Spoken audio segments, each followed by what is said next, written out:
মৌলানা ইলিয়াস রহমতুল্লাহি আলাইহির জীবন ও অবদান।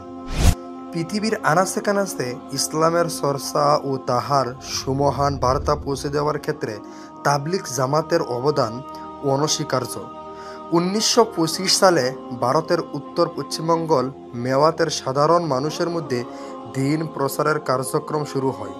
কুরআন ও সুন্নাহর আলোকে মানুষের মধ্যে ইসলামের শিক্ষা ছড়িয়ে দিতেই মৌলানা ইলিয়াস রহমতুল্লাহি আলাই দাওয়াত ও তবলিগের কাজ শুরু করিয়াছিলেন। মৌলানা ইলিয়াস রহমতুল্লাহি আলাইয়ের জন্ম ও প্রাথমিক জীবন। মৌলানা ইলিয়াস রহমতুল্লাহি আলাই 1303 হিজরি মোতাবেক 1885 সালে উত্তর প্রদেশের মুজফ্ফরনগর জেলার কান্দলায় জন্মগ্রহণ করেন। প্রসিদ্ধ আলেম মৌলানা ইসমাইল রহমতুল্লাহি আলাই ছিলেন তার বাবা এবং মৌলানা ইয়াহিয়া রহমতুল্লাহি আলাই ছিলেন তার বড় ভাই। তার মা ছিলেন হাফেজা সুফিয়া। কুরআন তেলাওয়াত, নামাজ ও অন্যান্য ইবাদতে নিমগ্নতা ছিল সম্ভবত এই পরিবারের সব সদস্যের প্রধান বৈশিষ্ট্য। এমনকি বিয়ের পর তার মা পুরো কুরআন হিফজ করেন। ঘরের সব কাজের পাশাপাশি রমজান মাসে 40 বার কুরআন খতম করতেন তিনি। মক্তবে শুরু হয় মৌলানা ইলিয়াস রহমতুল্লাহি আলাইয়ের পড়াশোনা। পারিবারিক ঐতিহ্য অনুসারে শৈশবেই পবিত্র কুরআন হিফজ করেন। এরপর দিল্লির নিজামুদ্দিন বাবার কাছে অবস্থান গ্রহণ করেন। তার নানি ছিলেন আল্লাহ বীরু একজন নারী। তিনি ইলিয়াস রহমতুল্লাহি আলাইয়ের মধ্যে সুপ্ত গুণাবলী উপলব্ধি করে তার জন্য আল্লাহর কাছে বিশেষভাবে দোয়া করেন। পড়ালেখা ও গাঙ্গোহী রহমতুল্লাহি আলাইয়ের সান্নিধ্য, তিনি ছোটবেলা থেকে পড়ালেখায় খুবই মনোযোগী ছিলেন।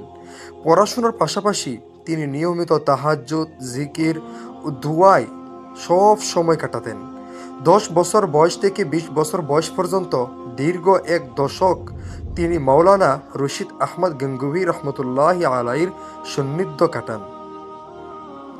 1905 সালে গঙ্গোহী রহমতুল্লাহি আলাইয়ের মৃত্যুর আগ পর্যন্ত তিনি তার সান্নিধ্য থাকেন।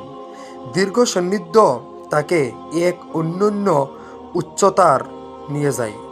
রশিদ আহমদ গঙ্গোহী রহমতুল্লাহি আলাই ছাত্র অবস্থায় কাউকে বায়াত না করালেও মৌলানা ইলিয়াস রহমতুল্লাহি আলাইকে বায়াত করান। 1908 সালে মোতাবিক 1326 হিজরিতে তিনি দারুল উলুম দেওবন্দে ভর্তি হন। সেখানে শাইখুল হিন্দ মাহমুদুল হাসান দেওবন্দি রহমতুল্লাহি আলাইয়ের কাছে সহি বুখারি ও সুনানে তিরমিজি পাঠ গ্রহণ করেন। তাবলিগের কাজকর্ম শুরু করেন। 1328 হিজরি মোতাবিক 1910 সালে মৌলানা ইলিয়াস রহমতুল্লাহি আলাই সাহারানপুরের মাজাহারুল উলুম মাদ্রাসার শিক্ষক হিসাবে নিয়োগ পান।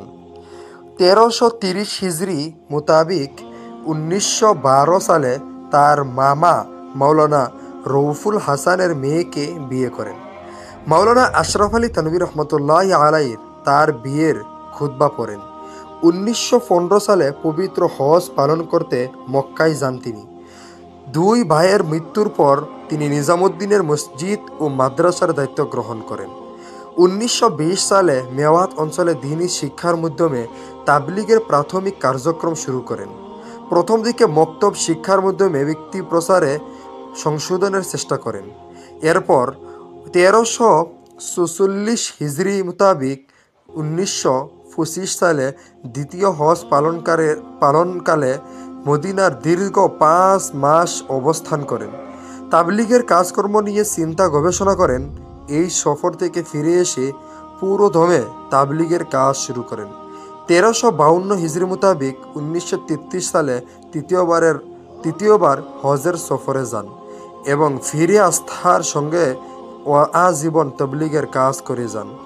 ইন্তেকাল হন 1944 সালের 13 জুলাই ফজরের আগে তিনি ইন্তেকাল করেন।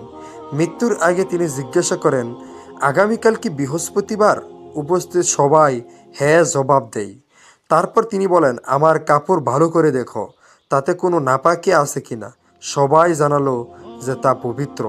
অতঃপর উজু করে সবার সঙ্গে নিজ কক্ষে এশার নামাজ পড়েন। এরপর সবাইকে তার জন্য রাতে বেশি করে দোয়া করতে বলেন। ভোর রাতে ফজরের আজানের আগেই তিনি ইন্তেকাল করেন। ইন্না লিল্লাহি ওয়া ইন্না ইলাইহি রাজিউন। এই ছিল মোল্লা ইলিয়াস রহমতুল্লাহি আলাইহির জীবন ও অবদান।